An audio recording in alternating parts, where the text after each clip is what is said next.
பாடும் பாடி துன்பமிக உழன்று பிறர் வாழ பல செயல்கள் செய்து நரை கூடி பருவம் எய்தி கொடும் கூற்று கிரகண பின் மாயும் அந்த வேடிக்கை மனிதரை போலே அந்த வேடிக்கை மனிதரை போலே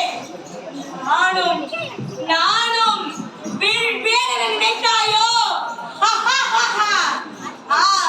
நான் வீழ பிறந்தவள் அல்ல, இச்சமூகத்திலே வாழ பிறந்தவள். ஒரு இளைஞனுடைய திறமைங்கிறது அவன் வாங்குற சம்பளத்திலையும் அவனோட டிகிரி சர்டிபிகேட் தான் இருக்கா. இந்த காலத்து ஆளுங்கெல்லாம் இந்த காலத்து சமூகம் எல்லாம் இளைஞர்கள் எல்லாம் என்னத்துக்கு இருக்காங்க, அவங்க எல்லாம் பொறுப்பேற்ற பசங்கன்னு சொல்றது சமூகத்திட்ட கேட்கிறேன். 2015 வருஷம் டிசம்பர் மாசம் சென்னையில பெரும் வெள்ளப்பெருக்கு வந்துச்சு. 26 வயது இளைஞரான முகமது யூனஸ் தானங்க போறாங்க 2100 பேரை காப்பாத்துனாரு. அவர் யாருங்க? அவரும் ஒரு இளைஞன் தானுங்க. தொழில்நுட்ப புரட்சிய உலகம் எல்லாம் கொண்டிருக்கிறது யாருங்க? அதே இளைஞருடைய ரத்தம் தானே. அன்றைய வேலூர் சிப்பாய் புரட்சியில இருந்து ஜல்லிக்கட்டு போராட்டத்துல இருந்து இன்னைக்கு நீட் எதிர்ப்பு போராட்டம் வரைக்கும் எல்லாமே இளைஞர்கள் முன்னேற்றது தானுங்க. எங்களுக்கு தேவை வாய்ப்புகளும் வழிகாட்டலும் தாங்க. தடைகள் 1000 வரலாம், உன்னால முடியாதுன்னு 1000 பேர் சொல்லலாம். ஆனா நெஞ்சில அக்னி சிலைகளை சுமந்துட்டு இருக்க ஒவ்வொரு இளைஞருக்கும் தெரியும் அவனுடைய தர்மங்கிறது இந்த பாரத்தை விட பாரதி சொன்னானே, நிமிர்ந்த நன்னடை நேர்கொண்ட பார்வை நிலத்தில் யாருக்கும் அஞ்சாத நெறிகளும். இதெல்லாம் யார்? இன்றைய இளைய சமுதாயம் தாங்க. பல ஆண்டுகளுக்கு பிறகு வணக்கம் நண்பர்களே, தற்போது உங்களுக்கான நிகழ்ச்சி பச்சை என்ற கிராமத்திலே ஒரு தொல்காப்பியர் என்ற இளைஞர் பல சாதனைகளை புரிந்து வருகிறார். அவரை பற்றி மேலும் அறிமுறை தற்போது காலத்திலிருந்து இணைகிறார் செய்தியாளர் மாறன். நீங்கள் கடந்து பேசுகிறோம். நன்றி அஸ்வினி. வணக்கம் நேயர்களே, தற்போது உங்களுக்கான நிகழ்ச்சி நாம் பச்சை என்ற கிராமத்திலே தொல்காப்பியர் என்ற ஒரு இளைஞன் செய்த சாதனைகள் நாம் அனைத்தும் அறிந்தது. தற்போது அவரை பற்றி மேலும் அறிந்து கொள்ள நம்மளும் இருக்கிறார் பெரியவர். ஐயா, நீங்க தொல்காப்பியர் பற்றி நினைக்கிறீங்க? அவங்க என் பேரு உச்சாமிங்க. நிறைய பண்ணி விட்டாருங்க. நாங்க ஒருத்தர் கூட கறந்துட்டு இல்லைங்க.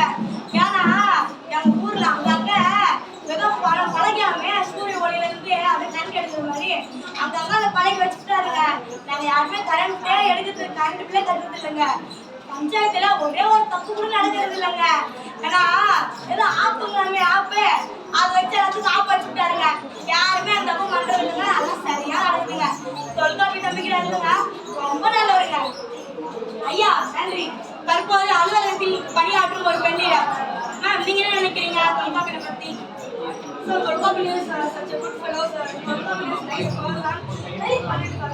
பாத்தீங்கன்னா இந்த பேரி குளம் வழியில மாணவர்கள் எல்லாம் கூட்டி சென்று மரநடுவிலிருந்து நிறைய பண்ணியிருக்காங்க. Thank you ma'am.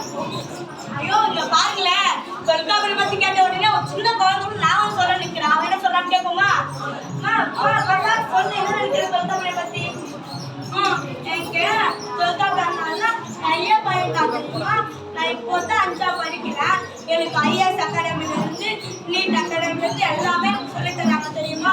அங்கங்க அந்த ஊர் எப்படி இருந்துச்சு, ஆனா இப்போ ஃபுல்லா டிஜிட்டலா மாறிடுச்சு. அங்கங்க சென்டர் வச்சு நான் நல்லா படிக்கிறது தெரியுமா. எல்லாத்துக்குமே தொல்காப்பியனால தான் காரணம். அது மட்டும் இல்லாம தொல்காப்பியனால சென்னையில ஒரு கம்பெனியில உருவாக்கி அது மூலியமா எங்க அப்பால அதெல்லாம் வேலை செய்யறாரு தெரியுமா. தோழர்களே எல்லாம் கேட்டீங்களா? இந்த கிராமத்துல பல ஆண்டுகள் தொல்காப்பியர் பல ஏச்சுகள் பல பேச்சுகள் வாங்கியிருக்கிறாரு. ஆனா அது எதுவுமே மனதில் கொண்டு இல்லாம ஒரு விரக்தியோட பல சாதனைகளை புரிந்து கொண்டிருக்கிறாரு. இளைஞரோட திறமைங்கிறது அவன் காலையிலிருந்து ராத்திரி வரைக்கும் ஷார்ட்ஸ் பார்த்துக்கிட்டு லைக் போடுற வரல இல்லைங்க. ஒரு ஸ்டார்ட் அப் கம்பெனி தொடங்கி அதை 4 பேருக்கு வேலை கொடுக்குற துணிச்சல் இருக்கின்றத தொல்காப்பியர் நிரூபிச்சிட்டாரு.